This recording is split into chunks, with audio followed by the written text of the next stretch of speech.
What does it take to break a father's heart, and what does it take to make him fight back? For 30 years, I poured my soul into that apartment. Every wall, every floorboard, held memories of my late wife, Clara, and our daughter, Emily. It was our sanctuary, where laughter once echoed, where Clara taught Emily to dance in the living room, her tiny feet stumbling over mine. But time has a cruel way of unraveling love. After Clara passed, Emily changed. The girl who once clung to my hand grew cold, her eyes sharp with resentment.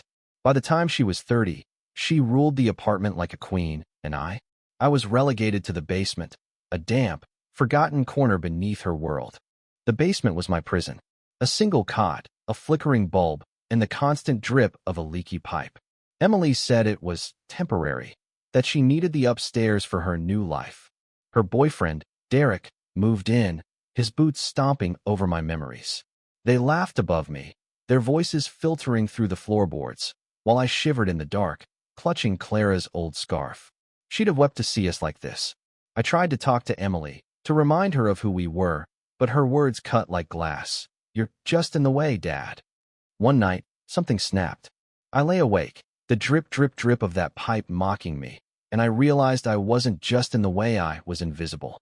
That's when I met Mrs. Larson, the widow next door, at the mailbox. She was kind, her eyes crinkling with a warmth I hadn't felt in years. Over coffee in her tiny kitchen, she listened as I poured out my story. "You don't deserve that, Henry," she said, her voice firm. "You built that home. It's yours." Her words lit a spark. I wasn't powerless. Not yet. The twist came unexpectedly. Mrs. Larson wasn't just a kind neighbor, she was a retired real estate agent with connections. One afternoon, she handed me a card, a buyer looking for a quick sale. "Do it," she urged, her eyes gleaming with mischief. "Take back your life." I hesitated. Selling the apartment meant erasing Clara's memory, our history. But then I heard Emily's laughter upstairs, carefree, while I moldered below. I made the call. The buyer was eager, offering cash for a fast deal. I signed the papers in secret, my hands trembling, under that same flickering bulb.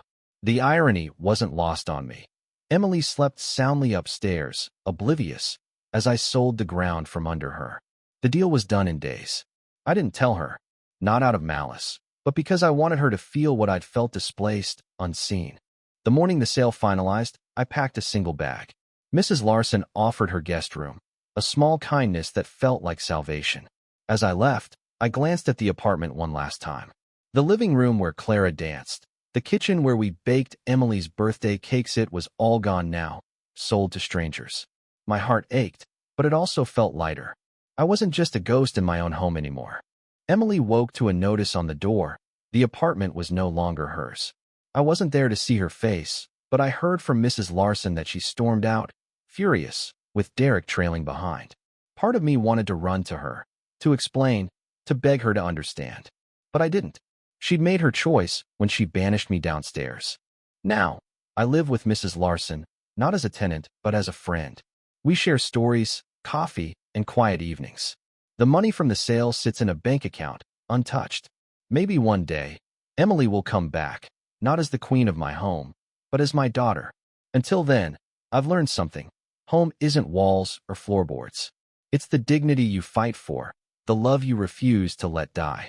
I sold the apartment, but I reclaimed myself. Yindi.